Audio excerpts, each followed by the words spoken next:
কি রে তোরা এখানে, আর আলামিন কোথায়? ওর কথা বইলা লাভ নাই, নতুন নতুন প্রেমে পড়ছে। আরে প্রেম তো আমরাও করি, তাই বলে বন্ধুদের সাথে খেলবো না? এই আসছে, আমি তোমার বিএফ ঠিক আছে, কিন্তু তুমি প্রথম প্রথম তো আমার কোনো বন্ধুকে পছন্দ করতে না। থাক মামা, সত্যি কথা বলিস না, পরে ভাবি রেগে যাবে। আরে না, আচ্ছা আলামিনের কি জব নাই? এখন তোর জব টাইম, ওই গেমে কি করে? আরে বললাম না, নতুন নতুন প্রেম।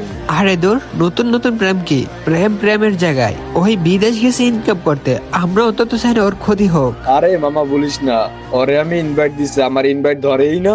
কি বলিস? দাঁড়া, ওই তো গেমে আছে, আমি বুকিং দিয়ে দেখি। এই তো বুকিং অ্যাকসেপ্ট করছে। রিমন রে, আলামিন একটু বেশি ভয় পায়। হ্যাঁ, ওর তো রাগ বেশি। বন্ধু তোরা একটু খেল, আমি পরে খেলবো। দাঁড়া, তুই জবে যাস নাই নাকি? পরে বলবো নি মামা। মানে শোন, কি রে, ওই তো দেখি আমাকে পাত্তাই দিল না। আরে ওর কোনো দোষ নাই, সব ওই মেয়ে করতেছে। মেয়েটা কে রে, তুই চিনিস নাকি? আমার এই বিষয়টা ভালো লাগে নাই। ওই মেয়ের জন্য আমাদের বন্ধুত্ব শেষ হবে নাকি? আমার সাথে গতকালকে অ্যাড হয়েছে, বাট ওই মেয়ের বিহেভিয়ার তেমন ভালো না। আচ্ছা, দুইজনকে ডাকতো। আর নেই, তুমি একটু চলে যাও তো। ভাইয়া কিছু বলবেন? না, আমি কিছু বলবো না। রিমন নাকি তোমার সাথে কথা বলবে। রিমন বন্ধু প্লিজ উল্টাপাল্টা কিছু বলিস না। লল, ওই উল্টা পাল্টা বললে আমি ছেড়ে দিব নাকি? বুঝলাম না, এখনো তো কিছুই বললাম না, তার আগে এত কিছু। তো আফু, আপনাদের রিলেশন কত দিনের? এই তো 1 সপ্তাহ হলো। কি রে আলামিন, তোর না একটা ম্যাক্স ডো ছিল? আজকে সকালে তো টিকটকে আপলোড দিলি ওয়াইফ নিকনেম দিয়া। আরে বন্ধু ডুও তো ওর সাথে ছিল, নিকনেম দেওয়া ছিল ওয়াইফ। কি বলিস? তোদের 1 সপ্তাহ হলো রিলেশন, ডু ম্যাক্স কিভাবে করলি? আবার ডু কেটেও দিলি? তুই তো 12 ঘন্টা ডিউটি করে খেলার টাইমও পাস না। আর একদিনে ডুও ম্যাক্স করে অনেকগুলো ডায়মন্ড টপ আপ দিছি। ওয়াহ, তো গিফট নিয়ে ডু কেটে দিছে নাকি? আরে না, গতকালকে আমি জবে ছিলাম, ওর কল রিসিভ করতে পারিনি বলে রেগে ডুও কেটে দিছে, তাই আজকে জবেও যায়নি। সমস্যা নেই, আজকে আবার ডুও বানায়া ম্যাক্স করে ফেলবো। বাহ, সারাদিন জব করে যা ইনকাম করিস তা আবার ডুয়ের উপরে খরচ করস। আপু তো দেখি ভালো খেলোয়াড়। মানে কি আলামিন, তোমার বন্ধু আমাকে উল্টাপাল্টা কি বলতেছে? থাকো তুমি তোমার বন্ধু নিয়ে। দূর বন্ধু, না করছি। আচ্ছা থাক, পরে কথা হবে। দেখলি মামা, একটা মেয়ের জন্য কি যে করতেছে। সময় হলে বন্ধু ঠিকই বুঝবে। 15 দিন পর। কি রে, আলামিনের নিয়ে একসাথে ইনভাইট দিচ্ছে? এই তো রিমন আসছে। রিমন বন্ধু। হ্যাঁ বল তো, তোর জেব কোথায়? বাদ দে ওর কথা, ব্রেকআপ করে দিছি। ওর কারণে আমি জবও যাইতে পারি না, 2 দিন পর পর ঝগড়া করে আর ডুও কেটে দেয়। তোরা ইউজ করছে, আর তুই এতদিনে বুঝলি?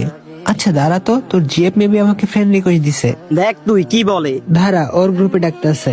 ভাইয়া সরি, আলামিন আপনার সব কথা শুনে প্লিজ, আমি সত্যি আলামিনকে অনেক ভালোবেসে ফেলছি। তুমি যদি সত্যি আলামিনকে ভালোবাসতে, তাহলে আলামিনকে ইউজ করে তুমি গিফট নিতে না, ওর ডিউটি, ওর পার্সোনাল লাইফকে গুরুত্ব দিতে, ওরে সাপোর্ট করতে। ভাইয়া সত্যি বলতে আমি এমন না, জাস্ট আমার বেস্টির কথা শুনে এমন করছি, কিন্তু আমি সত্যি আলামিনকে ভালোবাসি।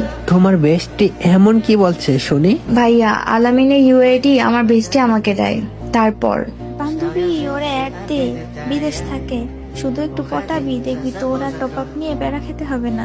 আরে ধুর, আমার দ্বারা এগুলো হবে না। তোর ওই মোবাইল এই জন্য কেউ তোরে পাত্তা দেয় না। ধুর, কিভাবে কি করব? শোন, ওরে ডো বানা আর বল একদিন ডো ম্যাক্স করতে, আর তখন দেখবি তোরে গিফট দিয়ে ডো ম্যাক্স করবে। আচ্ছা ট্রাই করে দেখি। তখন থেকে আলামিনের সাথে পরিচয় হয়, আর মাঝে মাঝে ডো কাটতাম বেস্টির কথায়, কারণ যেন ও আমাকে গিফট দিয়ে ডো ম্যাক্স করে দেয়। কিন্তু সত্যি বলতে আমি কখন যে ওর ওপর উইক হইছি নিজেও জানি না। ও তাহলে এই কাহিনী। আচ্ছা বুঝলাম, এখানে যা হয়েছে তোমার তেমন দোষ নাই, আসলে আমাদের ফ্রি ফায়ার কমিউনিটি এমন হয়ে গেছে। আচ্ছা আমি আলামিনকে বুঝাবো। কি রে বন্ধু, ডাকলি কেন?